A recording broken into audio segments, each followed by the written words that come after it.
बिस्मिल्लाहिर्रहमानिर्रहीम। अस्सलाम वालेकुम। जैकब न्यूज़ सां मां आहियां आबिद अली मंगरियो।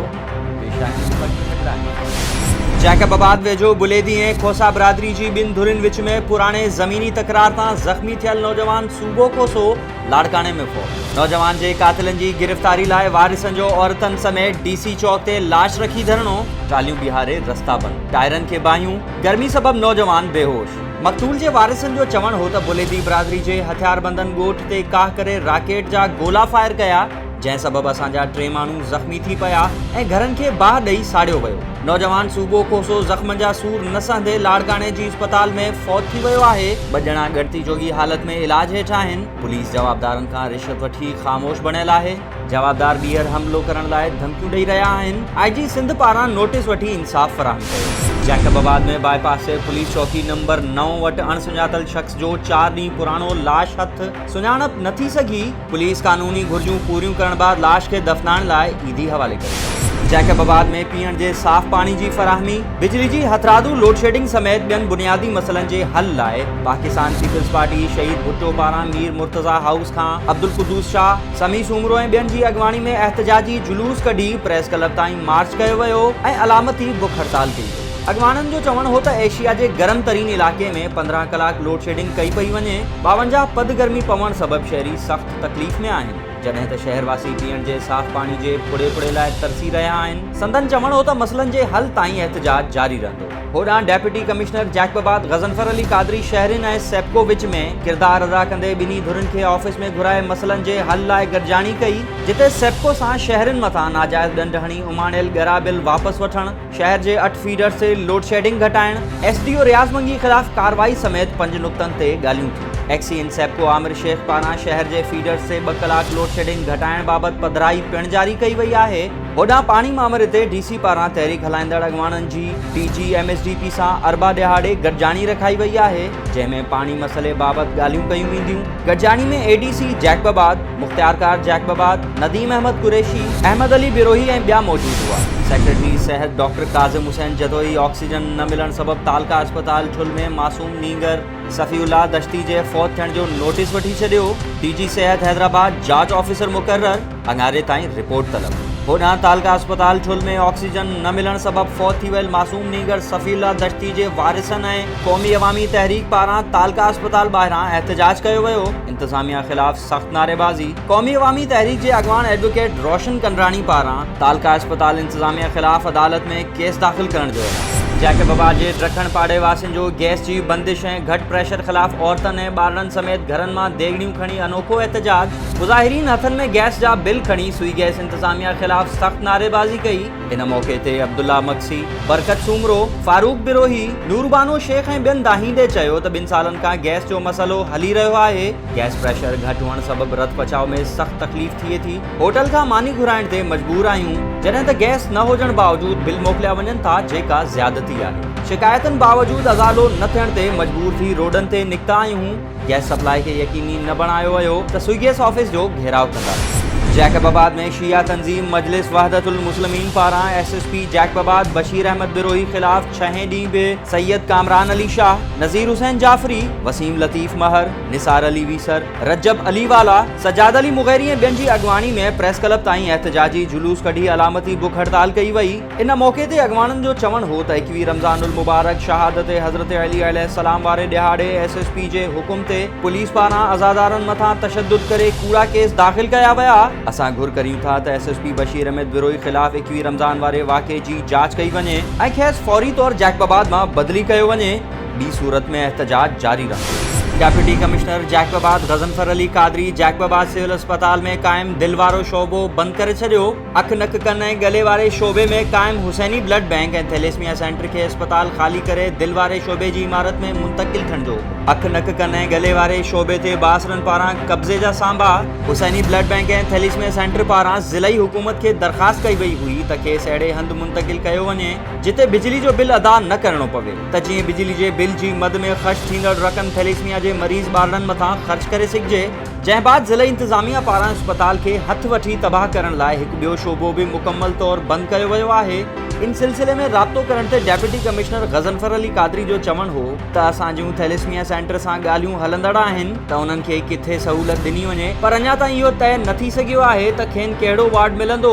ईअं कॾहिं बि कोन थींदो त हिकु इदारे खे बहितर तरीक़े सां हलाइण लाइ कंहिं बि शोबे खे बंदि कयो वञे। जेकॾहिं थैलेसमिया सेंटर खे सिविल अस्पताल में मुंतकिल बि कयो वियो त कंहिं बि शोबे खे बंदि थियण न ॾिबो ऐं समूरा शोबा फ़ाल कराइबा। जमात इस्लामी पाकिस्तान जे अॻूणे अमीर सैयद मुनव्वर हुसैन शाह जे लाॾाणे ते जैकबाबाद में जमात इस्लामी पारां ग़ाइबाना नमाज़ जनाज़ा अदा कई वई।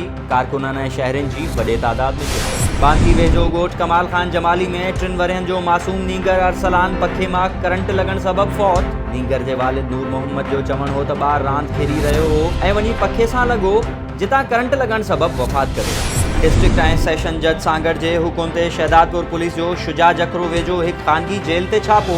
3 औरतुनि ऐं 8 ॿारनि समेत 13 ॼणा बाज़ियाब। धर्मू कोहली पारां अदालत में दरख़्वास्त कई वई हुई त बाअसर ज़मींदार पारां घरभातियुनि खे क़ैद कयो वियो आहे, जंहिं बाद पुलिस कार्रवाई कंदे संदसि घरभातियुनि खे बाज़ियाब करायो। बाज़ियाब थियल रामू कोहली जो चवण हो त गुज़िरियल 40 वरियनि खां ज़मींदार वटि हारपो कंदा आहियूं।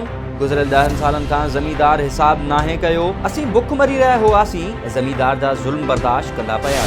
मकली में चोर लोड शेडिंग मां फ़ाइदो खणंदे सरकारी मुलाज़िम इज़हार आराई जे घर मां 3 लख रुपया रोक रक़म, जनरेटर ऐं ॿियो क़ीमती सामान चोरी करे फरार। मुतासिर जो एहतजाज, चोरी वापसि कराइण जी अपील। संदसि चवण हो त बिजली बंदि थी वञण बाद हू घर भातियुनि सां 1 कलाक लाइ ॿाहिरि वियल हो। पुठियां चोर घर जा ताला टोड़े रोक रक़म ऐं ॿियो क़ीमती सामान ॿुहारे वियो। मंशियात ख़िलाफ़ आलमी ॾियारे जे मौक़े ते मसूब भुरगड़ी जे ॻोठ अल्लाह रखियो सोलंगी में पिरह तरक़ियाती तंज़ीम पारां सेमिनार कोठायो वियो।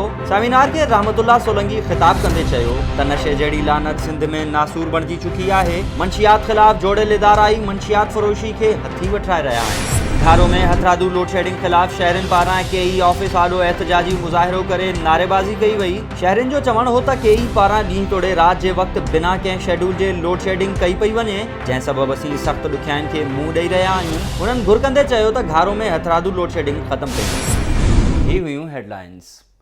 पेट्रोल जी क़ीमतनि में वाध बाबति मटियारी शहर वासियुनि जा कहिड़ा वीचार आहिनि, अहवाल ॾेई रहियो आहे अली फैज़ान ख़ासख़ैली। असीं वफ़ाक़ी हुकूमत पारां जेको पेट्रोल महांगो करे अवाम मथां जेको बम किरायो वियो आहे, मटियारी जी जेके ट्रांसपोर्ट सां वाबस्ता जेके ड्राइवर कंडक्टर जेके बि आहिनि उहे अफ़सोस जी लहर छायल आहे उन्हनि में। उन हवाले सां ॾिसूं था हू जेकब न्यूज़ सां पंहिंजा वीचार कहिड़े तरीक़े सां था वंडनि।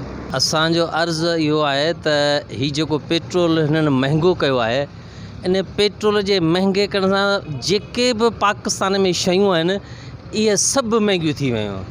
हाणे ग़रीब जो त जीअण बि जंजाल थी वियो। ग़रीब वीचारो जेको कमाए ऐं घर आणे थो उहो उन मां पूरो त थिए कोन्हे। पेट्रोल महांगो थियो त हर शइ महांगी थी वई ऐं ग़रीब वीचारी ज़िंदगी अज़ाब बणिजी वई चए लथो हो सो असांखे पेट्रोल मिलियो कोन थिए। जे भला मिलियो थिए त 100 रुपये मिलियो थिए।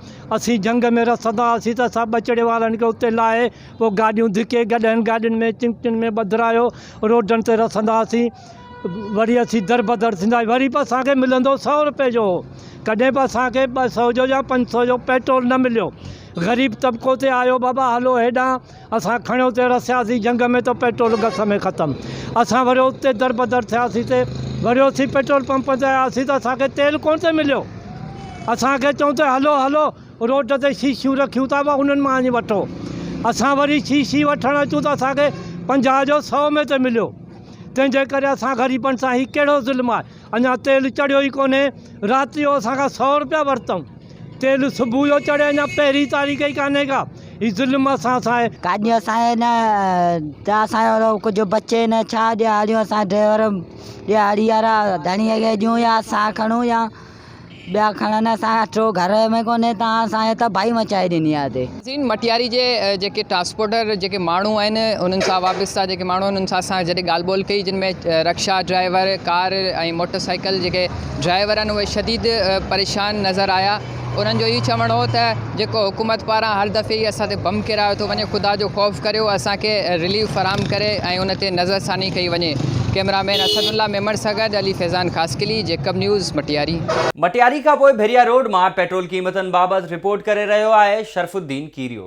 रातों रात में पेट्रोल महांगो कयो वियो आहे। उन हवाले सां अचो त शहरनि खां पुछो संदन छा चवणु आहे। घटि थो मिले, रेट चाढ़े छॾिया थो, न को पहिरीं थी विया न को बजेट थी विया। ॿुधी कोन थियो आहे ईअं ई वीचारे सस्तो थियो आहे त तेल हले हाणे तेल महांगो करे छॾियो तेल हिते ई थो मिले तेल किथे मिले ई कोन पियो हिते बि हाणे महांगो थी वियो आहे तंहिंजे करे हले बि थो सस्ते में वठी महांगो खपाइनि बि था हाणे इहो हुकूमत खे अर्ज़ु आहे त सस्तो कयो वञे तो गवर्नमेंट कयो त असांखे खपाइण लाइ ॾिए न पई हाणे महांगो थियो आहे त हलायूं पिया था पर आवाम लाइ ज़लाल पा वॾी मिले कोन थो किथे 50 था ॾियनि सिर्फ़ु किथे परे था वञूं त ॿार बि साण आहिनि त असां ॾाढो ज़लील ऐं ख़्वार था थियूं अलाए कहिड़ियूं इहे माना इहो बि हिकिड़ी हुकूमत जी पॉलिसी आहे असां त इहो ईअं ई सम्झंदासीं कॾहिं कहिड़ा पेट्रोल बंदि पिया आहिनि त कॾहिं कहिड़ा पेट्रोल पंप बंदि पिया आहिनि हिकु राति में एतिरो ई तेल पेट्रोल महांगो करे छॾियो 76 खां 100 रुपए ते पहुची वियो आहे ग़रीब आवाम छा रहंदो ज़लाल करे छॾीनि असांजे लाइ हिते रहंदो मुल्क हिकिड़ो ॾेवारो निकितो पिया कोरोना जे करे ॿियो ई वरी पेट्रोल महांगा कंदा त आवाम सुधरंदो किथां ऐं टैक्सी ड्राइवरनि जा वीचार ॿुधा जन जो इहो चवणु आहे त पेट्रोल जॾहिं सस्तो हुयो तॾहिं नायाबु थी वियो पर जॾहिं हींअर महांगो आहे तॾहिं बि असांखे जेको आहे सो पेट्रोल पंपनि ते पेट्रोल नथो मिले ऐं हुकूमत खे गुज़ारिश आहे त पेट्रोल सस्तो कयो वञे ऐं जेको आहे सो पेट्रोल पंपनि ते पेट्रोल मौजूदु कयो वञे कैमरामैन मोहम्मद याकूब मुगल सां गॾु शरफदीन कीरियो जैकब न्यूज़ भिरिया रोड ही हुयूं हिम्मत ताईं ख़बरूं वधीक ख़बरुनि ऐं तफ़सील लाइ विज़िट कयो असांजी वेबसाइट www.jacobnews.com ऐं फेसबुक ते फॉलो कयो ॾिसंदा रहो जैकब न्यूज़ ख़बर खां